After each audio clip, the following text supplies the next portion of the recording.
Hey guys, this is a more in-depth look on optimizing Minesweeper on a bagel, if you'd like to watch it. And this one gets a bit more technical than the in-person poster, so let's get into it. So first of all, I'm sure you've at least heard of Minesweeper, but you may not know how to play it. So this board of numbers over here may look a little bit daunting, but it's not as hard to read as you might think. So this one right here is just saying there's one mine next to it, including diagonally. So you look around, all these are taken up except for one. So we know that the one mine that it's talking about is right here. And same with this one right here. There's one mine out of the 8 spaces adjacent to it, and this is the only one that's open, so it's got to be right here. This 3 is a little bit more vague though. So we know that there are 3 mines next to this 3, but there are 4 spaces open. So we're not really sure where exactly the mines are. We know that they take up 3 of the 4 spaces here, but we're not really sure which ones they are. So to better visualize this, around this 1, there could be a mine in any one of those spots, but there can be no more than 1 mine, or no less. So to actually start optimizing information in Minesweeper, we need to first actually quantify it. So the formula I used for information in this game is each clue has its own information value, which is the clue number over the amount of empty adjacent squares. So for instance, this 1 would be 1, the clue number, over 7, the amount of empty adjacent squares.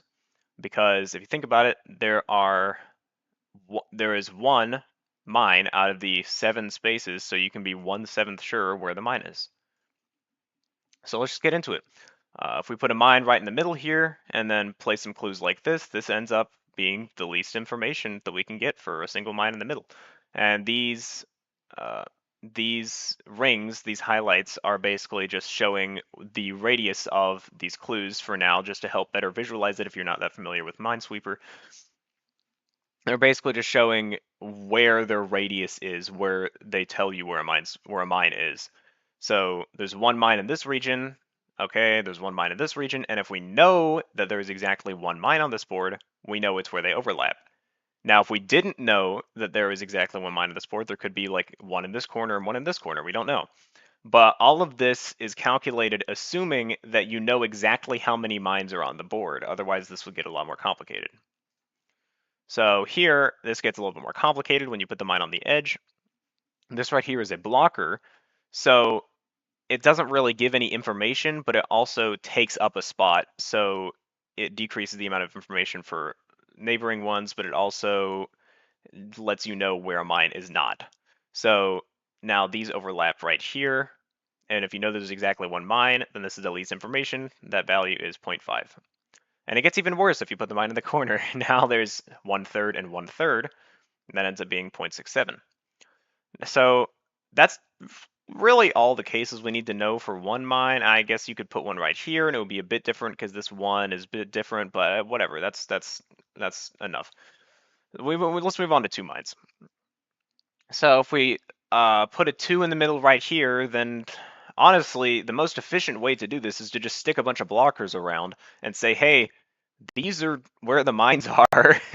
I mean, that's really the best we can do, because if we try anything else, we're going to end up with more than 1, and we want the least information. So all we can do really is be boring and put a bunch of blockers. And same thing right here. If there's a mine on the edge and another mine right here, then we just put a bunch of blockers. And you're going to see that that's the case a lot of the time when at least one of the mines is on the edge, and it's even worse if both of them are on the edge. So this is boring, and we don't want to do that because that is really lame, and just sticking a bunch of blockers everywhere is tedious and boring and not what we came here for. So introducing the bagel, here it actually is. Or the torus is what its technical name is. So this shape is special because you can move around. If you imagine a line being drawn around this loop right here, it connects on the top and bottom. And then if you imagine a line being drawn all the way around the torus, it also connects that way. So if we were to somehow play Minesweeper on a torus, we could connect the top and bottom edges and also connect the left and right edges. So that makes it a lot more easy to deal with because there are no more edge or corner pieces technically. The board is kind of recursive. Now, you may be asking, how is this any different from a sphere? Why can't we just play Minesweeper on a sphere? Well, it turns out if you try to do some of that stuff on a sphere, it gets a bit weird. You start turning upside down. I'm sure some of you have heard of spherical geometry where if you move right, imagine you're on the planet Earth, right?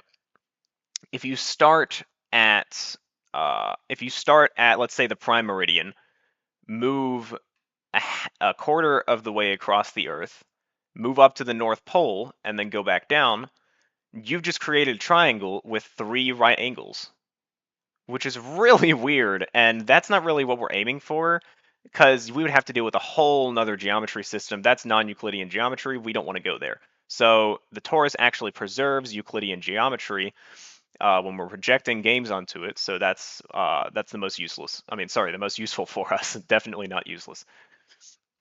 So imagine a board, and we're going to put this on a torus. So the way that we put this on a torus is, or a bagel, I guess, if you want to call it. Let's just keep calling it a bagel or a donut or whatever. Um, so you can just keep extending this out in every direction, basically, because I mean, when you get to the right edge, you're going to come back on the left, and so that's going to keep repeating for infinity. And you're just going to keep getting to the right edge, coming back on the left. This is the same thing as this right here, and that's just going to repeat. And you can do the same thing. If you go off the top here, you come back on the bottom.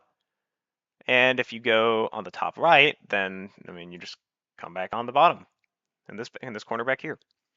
So we're basically finding bombs in a bagel. This is or a donut as I pictured here. So this project idea was just so funny to me. I had to put this picture in here. So this is kind of the format for this. We have these arrows here to signify that these are being connected. So this side is going to link up with this side, and this side is going to link up with this side. So now we can actually start working. Now we have no edge or corner pieces on the board, so we don't really have to worry about those. So let's just do everything in the middle because it's easier to see. So we have 2 lines next to each other right here. That ends up being a least information value of 0.5. These diagonal ones have a value of 0.7. Sorry, 0.57. This one has a value of 0.54, which is a bit weird because you might expect the ones to have a value of 1/3 each because they have 3 squares, but you have to remember we're working on a torus. So these actually can see 7 squares. They see these 3 squares, but they also loop around and see these 2 squares up here. And also, it sees these 2 squares on the outside, which are these right here. And it's even possible for this one to see the one to the bottom left because it includes diagonals. And this one over here would actually be the same thing as this one up here. So each of these ones are actually 1 and 7. So this is 2/8 or 0.25 plus 2 over 7, which is 0.54. Same argument here. It just looks a little bit different. And this one's a bit weird, but trust me, it works. So what happens when we move them a little bit farther away from each other? What does this do? Well, we're on a torus, right? So things might not actually be what they look like. These look like they're 3 away from each other, but in reality, if we just shift our perspective over a little bit, they're actually only 2 away. So we've seen this before, and we can clue it accordingly, and this is 0.66. So here we introduce the flag operation, which is the operation that we're going to be using for most of this. So first of all, we have the first mine, typically notated as 0, 0, though it could technically be something different. I just use 0, 0 for the purposes of this presentation. And the second mine is at XY relative to the first mine. So if this was 1, 1, then it would be the first mine and then the second mine diagonal to that up and right. And that equals information. They're the least information required for this mine setup. So let's look at some of those, at some of the applications of the flag operation. So basically just going back through the ones we've already seen, 0, 0 flag 1, 0 right here is 0.5. 0, 0 flag 1, 1 is 0.57. Flag 2, 2 is 0.54, and so on and so on. So we've proven that translation, if you remember your middle school transformations in geometry. So we've proven that our transformations stay the same, right? Or at least the translations keep the least information value the same because we can shift it back and forth by just changing our perspective in the plane. But what about reflections? Think about the lines of symmetry in the square. So we have this one vertical, We have a horizontal line. Basically, you can draw it anywhere. And a diagonal, another diagonal. So this basically tells us that we can flip around the board, or in other words, I guess, kind of turn the donut inside out. I'm not really sure how technically accurate that is, but hear me out. If we reflect the board across any one of those axes, then we're not actually changing the distance between the mines. So we're not actually changing anything about the least information that we require because there are no edge or corner pieces, so why do we care where they are? So now we can see that if we reflect these or rotate them, it stays exactly the same. So we can imagine this as a bunch of invariants, basically, in the flag operation. So you can switch the coordinates around, rotate it 180 degrees, reflect across y equals x, whatever you want to say. Or, well, this is reflecting across y equals x, and then if you have negative x, negative y, that would be rotating 180 degrees. And then you can also make either one of them negative. It doesn't matter at all. You could have negative yx. You could have negative xy. You could have negative y, negative x. You could have any combination of those that you want, and it would not change in the slightest. So, in other words, we say that the flag operation is invariant under any y-axis, x-axis, y equals x or y equals negative x reflection, or any rotation. And we've already proven that translation works. What about dilation? I know that's the one transformation we haven't gone over. So this is a grid that shows the least information values of all mines that could be placed relative to this mine. So in other words, if we placed a mine right here in this 0.66 square, well, the least information value would be 0.66.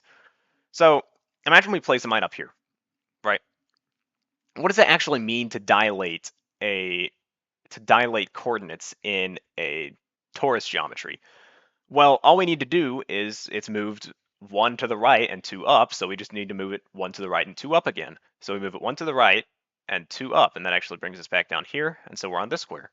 And we do that again, that sends us over here. Do that again, that sends us over here. And we do it again, that brings us back to the original spot, and you can see that it cycles from there, and we keep doing that. So is dilation invariant under the flag operation? Well, we can actually say no, it is not.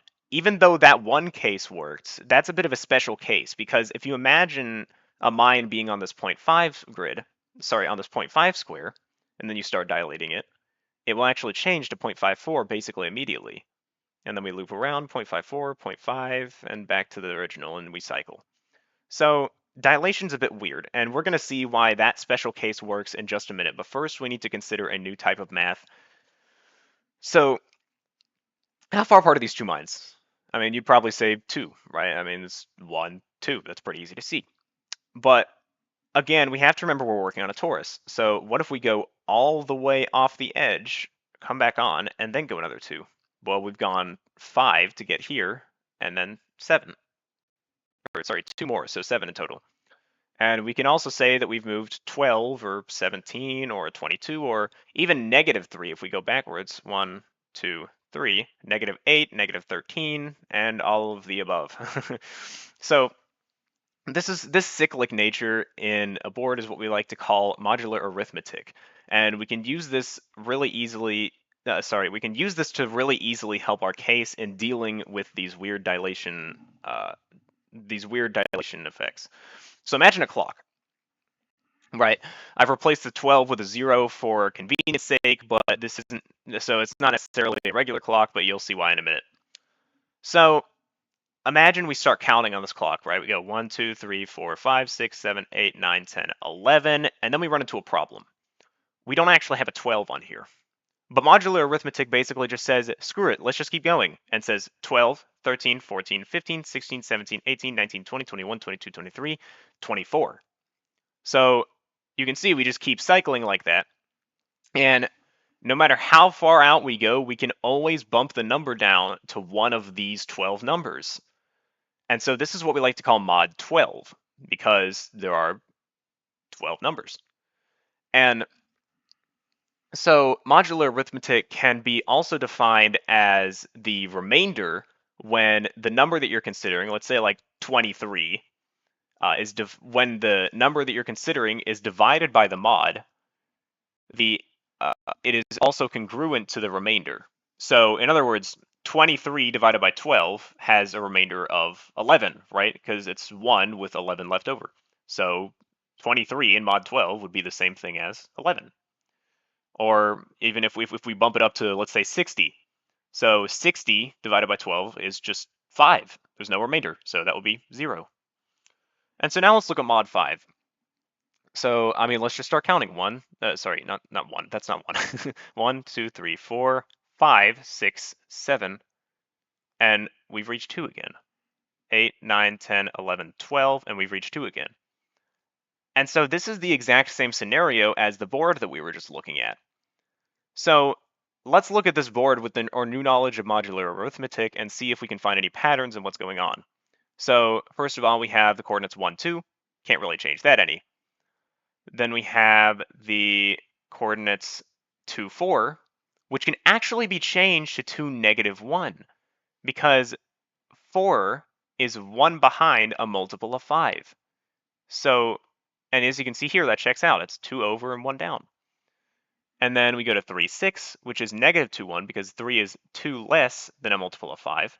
And we can keep doing this, and we can keep changing the coordinates that we're dilating to any configuration of positive and negative 1s and 2s. And those 1s and 2s are what make up the coordinates of the 0.66 value. And you can see that that's true for any 0.66 value that you do. Now, it's not the case with the others, but it's just interesting that it happens with that one. So what about bigger board spaces, though? We've only really been looking at a 5x5 this entire time. So what if we move to a 7x7? How do we actually clue this? There's not really anything we can do about this, right? We can't really translate it to get them closer. We can't reflect it to get them closer. We can't rotate it to get them closer. And we've already seen that dilating doesn't really work that well. So how can we actually get these closer to each other to be able to clue them? Well, the answer is we don't. This mine has a 5x5 radius around it where no other mines are within its radius, so we call it independent. And the reason for that is, imagine you're trying to clue this one mine, right? You'd put a 1 here in this corner and another 1 right here. Well, those 1s can only reach to the outer edge of this square, right? So no matter what you do, if you try to put a clue to signify that this mine is here, that clue is never going to actually apply to anything outside of this square. So in other words, if 2 mines can't be kept in a 3x3 space, or if 1 mine is by itself in a 5x5 grid, they are considered independent. So let's look at this board. This is a bit intimidating because there are 5 mines. We've been working with 2, and it's like, ugh, but it's not as bad as you think. So first of all, can we find any 2 mines that are within a 3x3 grid of each other? Well, yeah, there's some right here. That's easy. Can we find any others though? I will say that there actually is one because remember, torus topology, there's one right here. And it kind of wraps around some, it looks a bit goofy, but this is in fact a 3x3 grid. So the only one we haven't actually checked is this mine over here. But what we can do for this one is we can just say, well, there's a 5x5 grid around it with no other mines, so this one is independent. So this situation right here, that situation with the corners, and this situation with the single mine can all actually be clued independently. And so the least information value of this board can simply be all of these values summed up, which I believe would be 0.66 plus 0.57 plus 0.25, which is whatever that number is. I'm not going to check, honestly. So what about if the board shape was hexagonal? That would be really interesting. What if it was triangular? Because I've seen Minesweeper variants with both of these. What if we had a 3D board shape? Well, quite frankly, I looked into hexagons a little bit, but not nearly enough to be able to talk about it and actually explain it well. And I only had about 2 weeks to work on this, so I'm good actually. This would be a very interesting topic to think about in the future, though, and it is a very good starting point for future research in this. So these are some really good follow-up questions if I did ever, or if any of you ever wanted to look into this more because it interested you. So that's about it. thank you for watching, and go eat a bagel or something. I don't know.